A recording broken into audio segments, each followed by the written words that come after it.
오늘도 10월 9일 새날을 주신 하나님께 감사드립니다. 제가 어린 시절 설교 말씀을 들으면서 걱정했던 일이 있습니다. 하나님 앞에서 장차 지은 죄가 영화처럼 쫙 펼쳐진다는데 두려웠습니다. 생각만 해도 두려웠습니다. 그럼 얼마나 수치스럽고 부끄러울까? 하루의 죄도 부끄러운데 평생의 죄가 다 드러난다면 정말 생각만 해도 부끄럽고 수치스럽고 오싹했었습니다. 오늘 1절 말씀이 그거 아니겠습니까?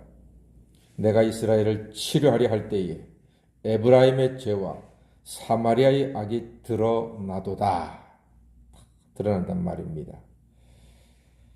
그리고 이하 모든 본문 속에서 드러날 죄악이 세세히 열거가 되고 있습니다. 거짓한 것, 도둑질, 노략질, 악한 것, 거짓으로 왕과 지도자를 기쁘게 한 것, 그들은 다 간음하는 자라고 4절에 말하지 않습니까?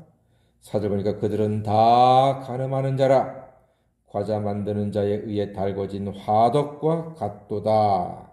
그가 반죽을 뭉침으로 발효되기까지만 불 일으키기를 그칠 뿐이니라 그랬습니다. 다 간음하는 자다. 달궈진 화덕과 같다. 그래서 7절 보니까 화덕같이 뜨거워져서 재판장을 삼킨다 그랬습니다. 언제나 죄로 가득해서 죄의 길로 걸어가는 이스라엘은 참으로 죄에는 빠른 발을 소유하고 있었습니다. 그래서 8절 말씀 보니까 이스라엘은 뒤집지 않은 전병이라고 했습니다. 뒤집지 않은 전병. 여러분, 전병을 뒤집지 않으면 어떻게 됩니까? 아래는 새까맣게 타고요, 위에는 익지 않아 서리가 있습니다. 그럼 뭡니까? 못 먹는 겁니다. 불필요한 겁니다. 쓸데없는 존재가 되는 것입니다. 이 말인즉 이스라엘은 자기 죄로 말미암아 뒤집지 않은 전병처럼 무익한 존재가 되고 말았습니다. 탄 것을 먹으면 암에 걸린다면서요? 설익은 것 먹으면 배탈 나지 않겠습니까? 그러니까 죄 가운데 있는 이스라엘은 뒤집지 않은 전병같이 되어서 도무지 불필요한 존재, 유익이 없는 존재, 아무짝에도 쓸데없이 버려지는 존재가 된다 하는 말입니다. 죄악 가운데 엎어진 이스라엘은 이처럼 무익한 존재일 수밖에 없는 겁니다. 하나님이 이스라엘을 이렇게 표현하신 죄라고 하는 것은 대체 무엇인가? 이스라엘은 교만하여져서 재판장을 삼키고 왕을 엎드러지게 하고 죄의 대가를 치르게 하지만 하나님께 부르짖는 자가 하나도 없다고 말씀하고 계십니다. 못된 이스라엘은 하나님을 계속 속이려고 했습니다. 14절 말씀 보니까요, 성심으로 부르지 않고 침상에서 부르짖었다 이렇게 말합니다. 재미있는 표현입니다.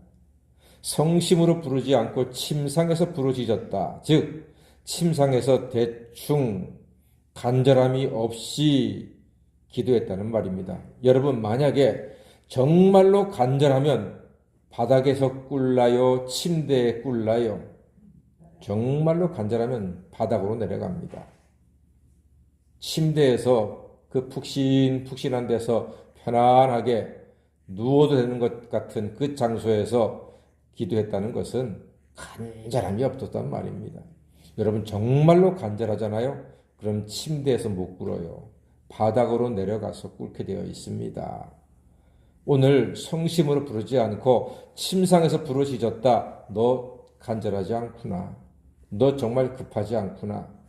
너 진심이 없구나 하는 뜻입니다.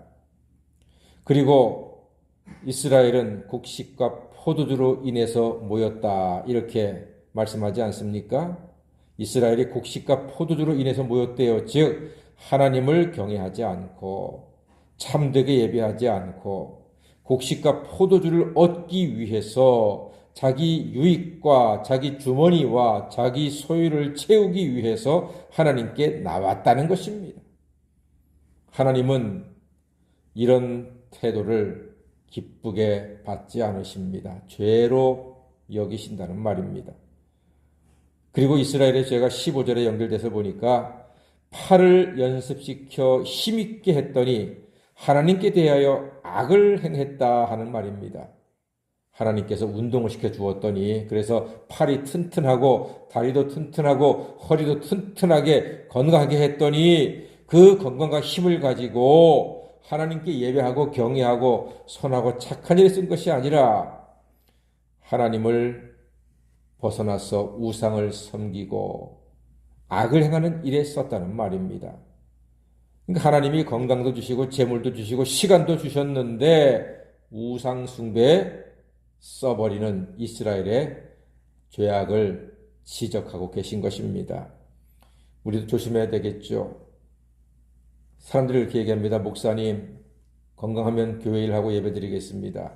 목사님, 돈 좀 벌고 좀 시간 있으면 예배드리고 봉사하겠습니다. 그럽니까? 천만의 말씀이에요. 바쁠 때 헌신하지 않으면 시간 나도 헌신하지 않습니다. 돈이 없을 때 하나님께 드리지 않으면 돈이 많으면 더 못 드립니다. 하나님께서는 우리에게 많은 것을 원하시는 것이 아닙니다. 지금 있는 내 자리에서 나의 현금과 내 형편과 처지에서 하나님께 작은 것이라도 믿음과 기쁨으로 드릴 때 하나님은 그것을 기뻐하시는 줄로 믿습니다. 이스라엘이 그러지 못했기 때문에 하나님께서 속상하신 것입니다. 이 죄의 짐은 어떻게 합니까? 결국 여호와께로 와야 합니다.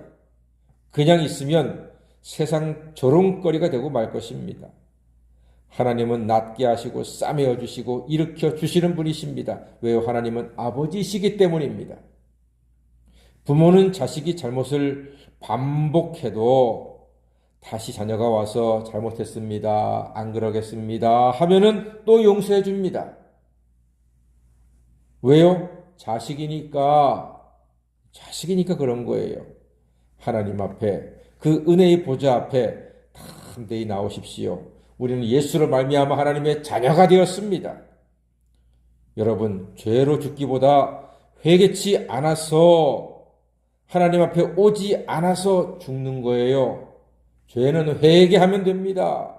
믿음으로 연약한 우리들은 죄를 지을 때 하나님 앞에 나와 회개하면 예수 이름으로 기도하면 아버지께서는 그 은혜의 보좌 앞에서 우리를 안아주시고 받아주시고 모든 죄를 다 씻어주신 줄로 믿습니다. 그러므로 사랑으로 품으시고 용서하시는 하나님께 늘 담대히 나와서 하나님을 기쁘게 해드리시는 모든 성도가 되시기를 주의 이름으로 간절히 축원합니다. 아멘. 기도하겠습니다.